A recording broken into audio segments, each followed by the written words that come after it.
Good morning, good afternoon, good evening, wherever you are. I hope you are having a blessed day. Today is a good day. Guess what? Harry and Meghan was outside again. This time they were with Oprah Winfrey and Kevin Costner. They were, I think it was a charity for, it was in Santa Barbara. It was for 805. And they were talking about servicemen. But I'm going to show you a couple of videos and you will get more information.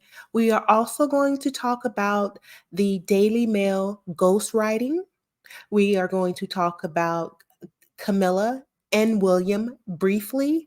And I'm also going to go over more videos pertaining to the Invictus Games. So let's get started.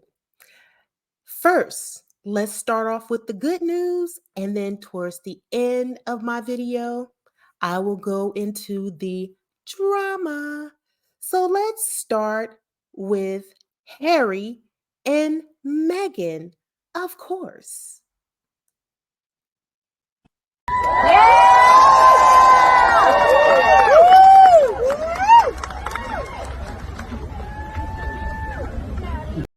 Community Awards.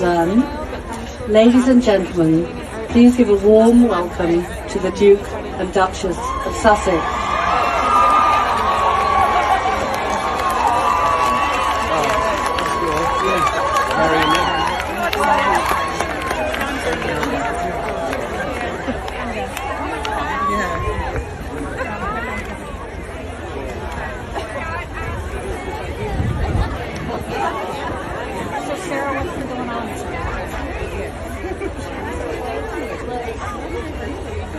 Okay, so the first award is to Alexa Fullerton. Okay, that was the first video, and here is the second video.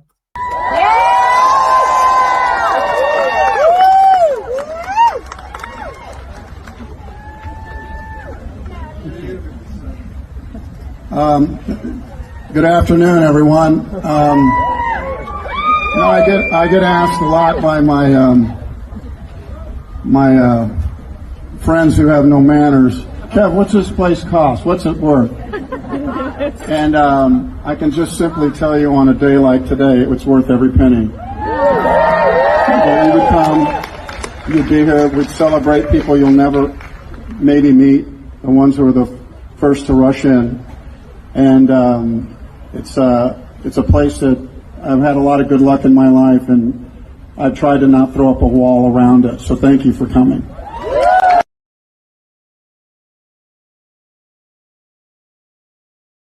Introduce you to quite a man, quite an extraordinary man, Sam Dudley and his service dog, Rhonda. Now, Sam, in addition to all the extraordinary things that 1805 does, they have a counseling service where they have counseled over 700 responders. And this year alone prevented 24 suicides.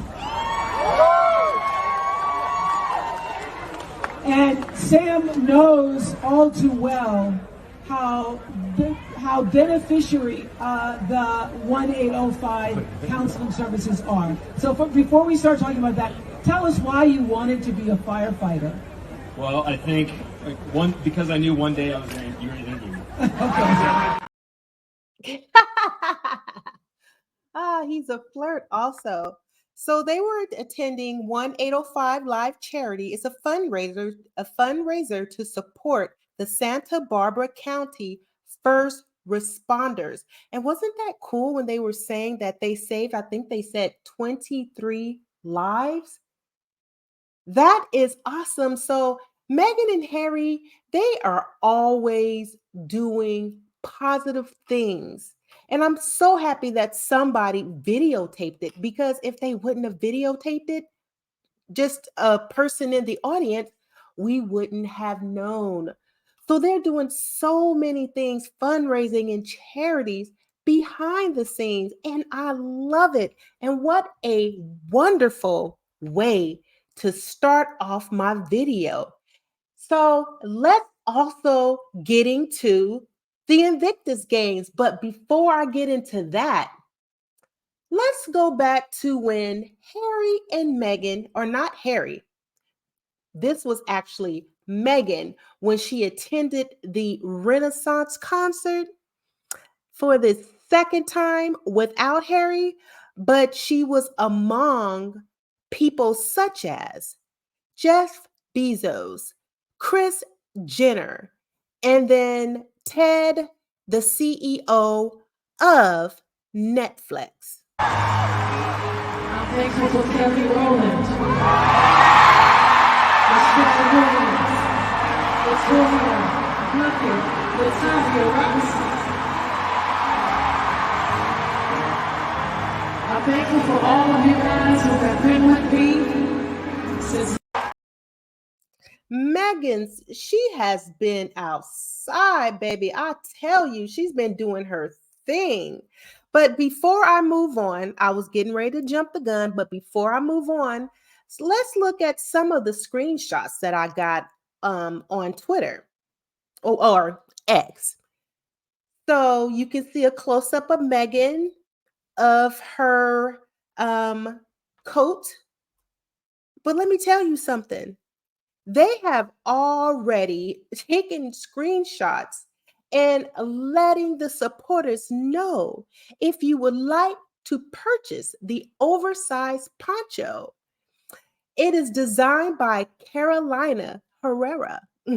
So they were on it before I even put this video together. They already had the merch screenshot on X. I love it. And it's such a beautiful jacket. Okay. So remember yesterday, if you watched my video yesterday, I told you guys that I was going to tell you about how many people actually watch the Invictus Games. Now, I retrieved this from the Invictus Games Foundation on X. So if what I'm reading is untrue, then maybe Invictus Games need to remove this off of their website, but I doubt it. Let's get into it. So, according to the Invictus Games Foundation, more than 140,000 spectators attended the Invictus Games, 21 broadcasters, 800 accredited journalists, 431,710,000 households tuned in, over 67 countries. Now, y'all tell me, Harry is not doing a damn thing. Harry is doing his thing. 431,710,000 households tuned in. I love to see it. Now, I would like to share more highlights from the Invictus Games, things that touched me. So let's start with Hope, the service dog. Her name is Hope, and she's 12 weeks old. She's an amazing dog. Her name is Hope because she gives us hope after a difficult period. I have PTSD with my accident. She's going helping me in the public areas to be a service dog. Victus means being together with other people who have injuries. What you see and what you can see, being together with family is very important for me. She's my everything.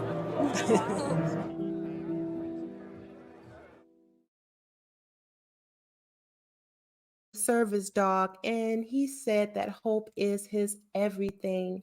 So thank goodness there are service dogs out there who are helping people who are dealing with depression or PTSD or other things that is keeping them down.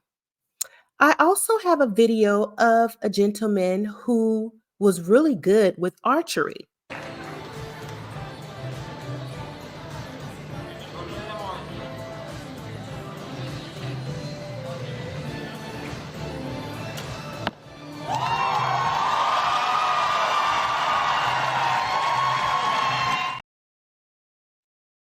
Oh, bullseye.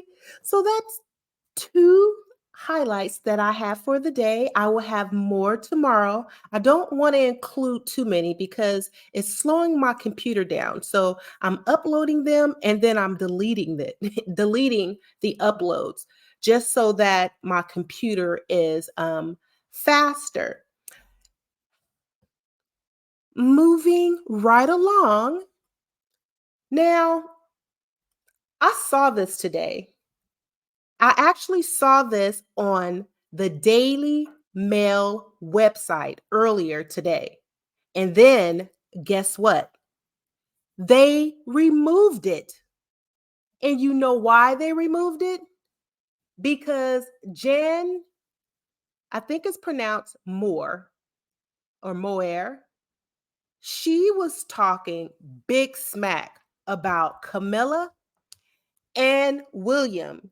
And this is a person who is usually favorable of them and highly unfavorable of Meghan. So I don't know what's going on behind the scenes, but according to Jan, there are some problems going on in the royal family. So the article was called in the Daily Mail Online, "Since the Queen died, I've struggled to see what the point is of the royal family anymore.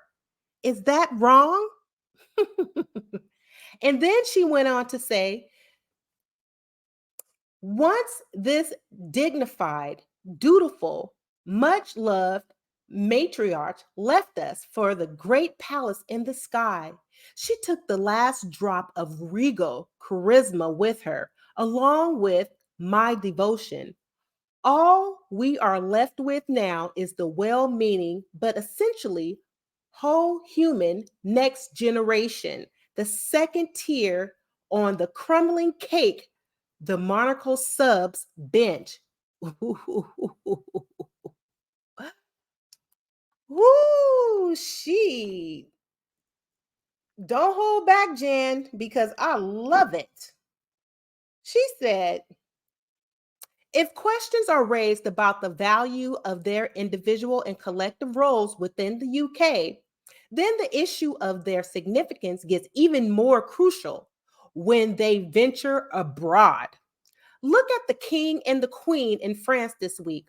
All very marvelous, all very intent, cordial, all very, let's not mention the small boats as they shuffle around Paris with the weirdo Macrons or Macrons.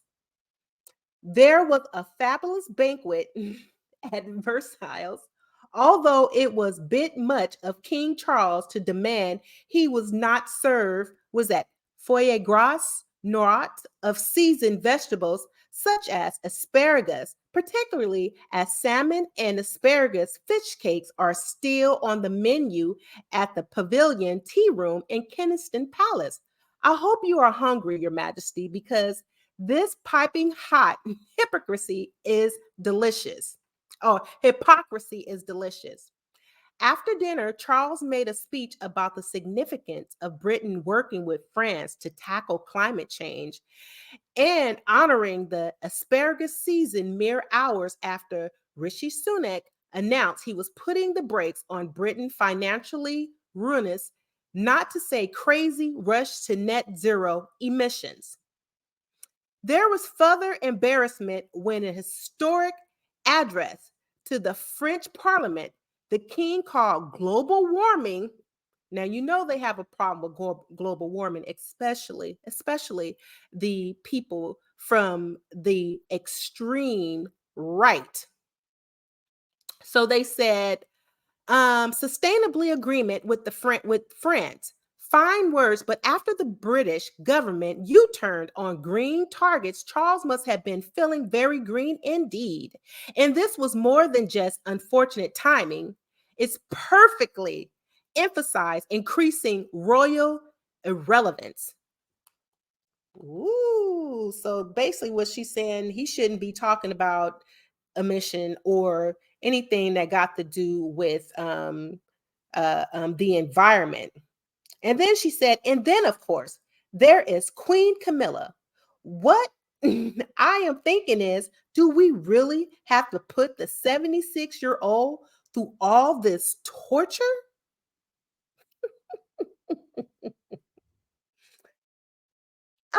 Ah.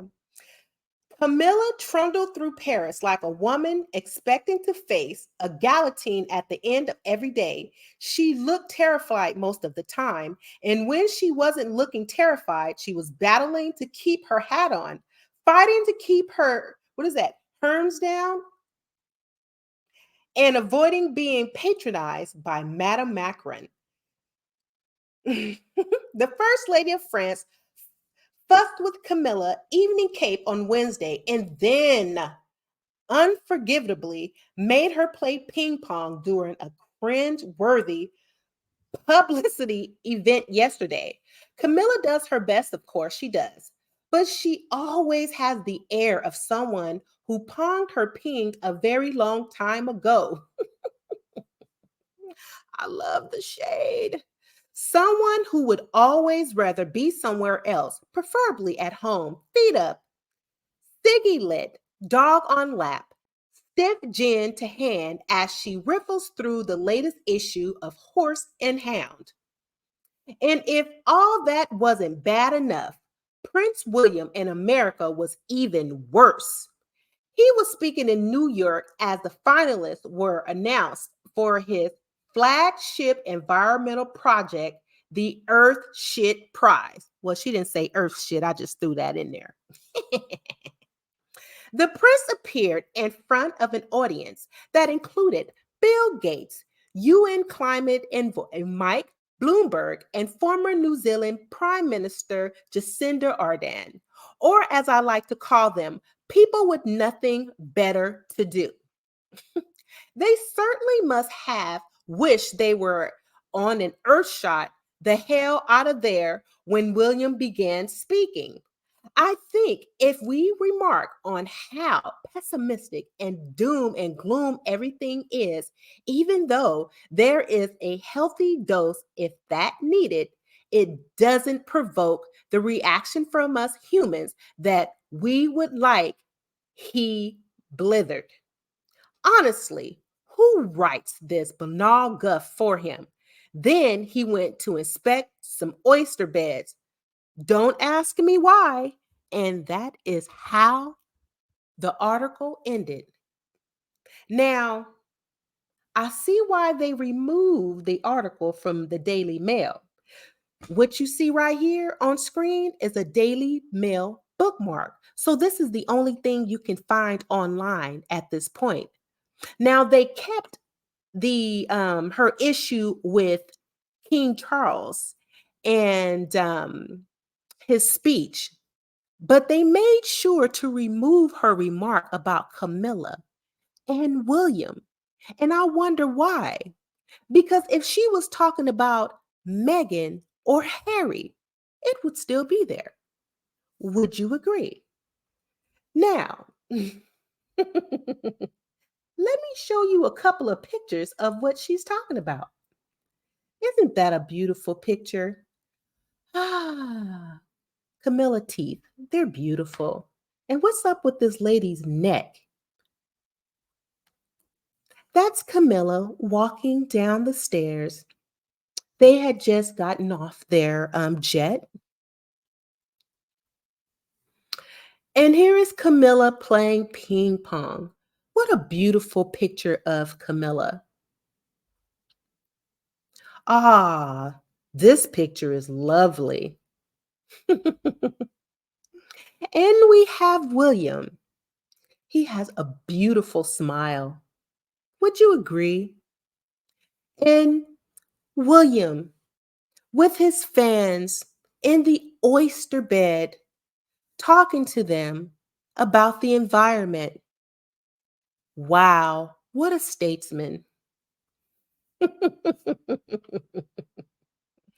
We are not going to be nasty. We are going to be positive, okay?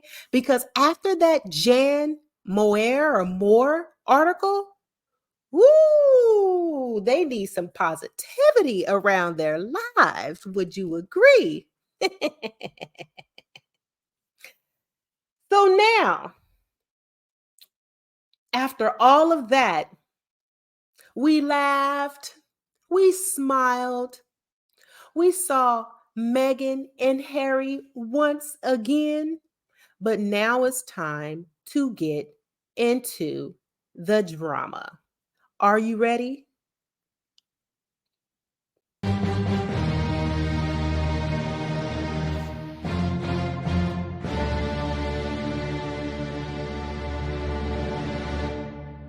Let's hit it again.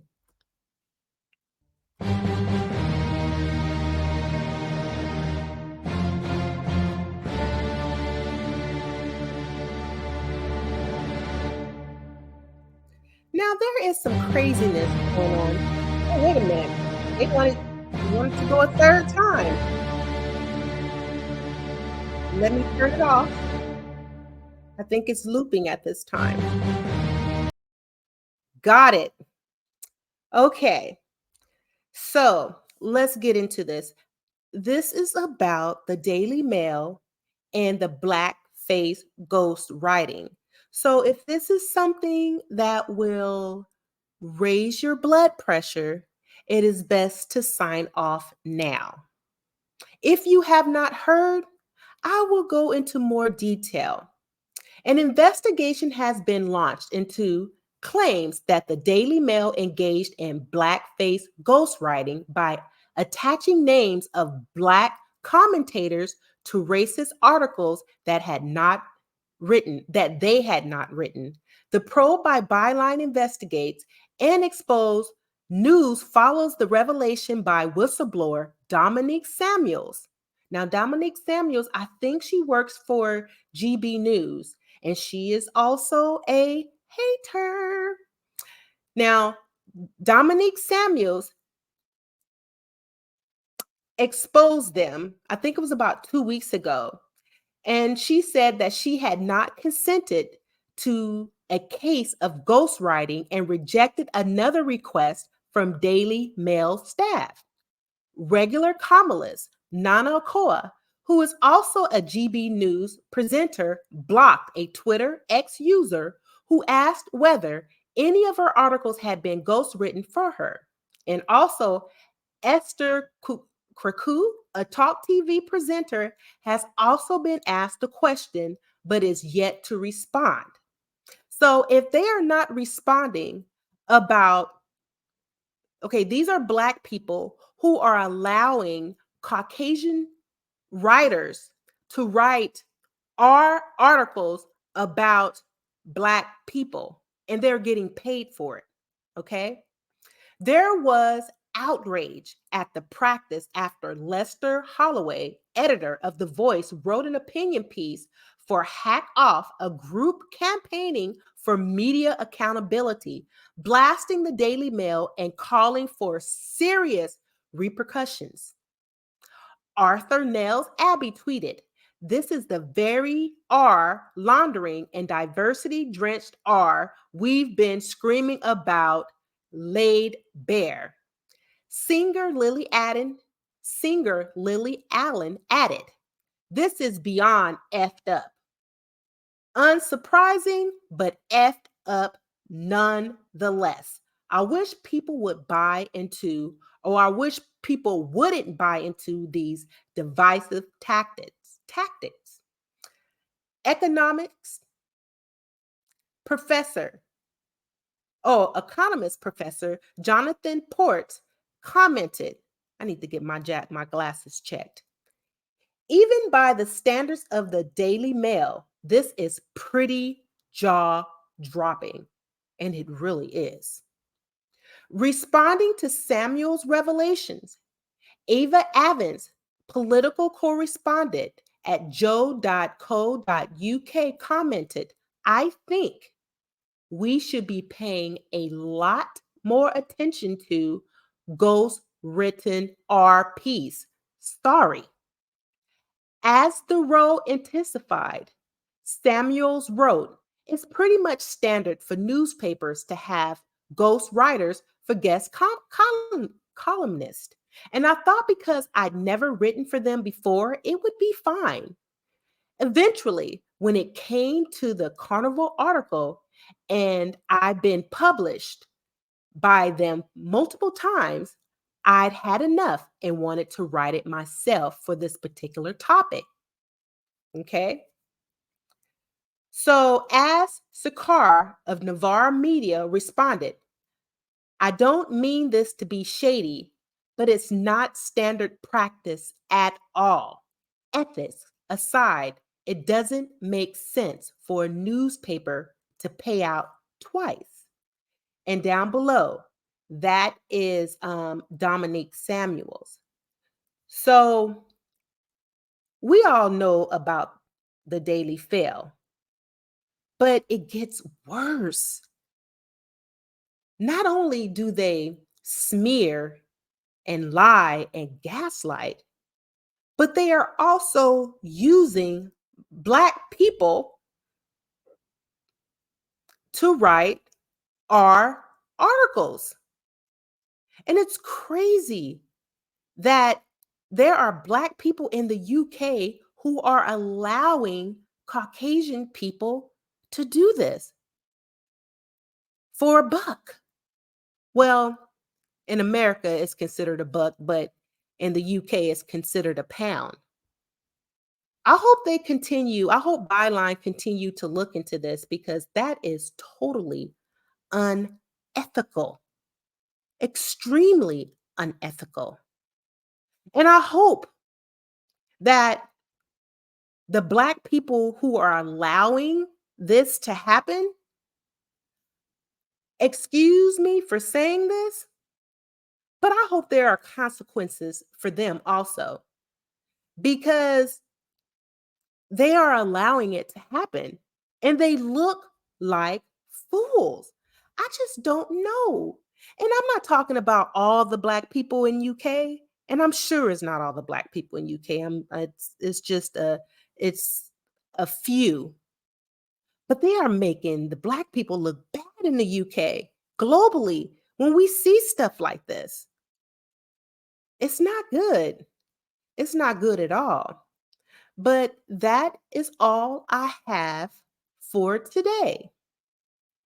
If you like the video, I would like for you to subscribe to my channel, because I have so many lovely things that I would like to talk about, that I'm going to talk about in the future. I've been doing this now for 2 months, and I'm learning. I make mistakes as I go, but I'm still learning. I enjoy doing this, and it's only going to get better. So hang in there with me. I have so many good things that's coming up, and you are really going to enjoy my channel. Okay? You all have a wonderful day, and until my next video, let me find my song. Peace.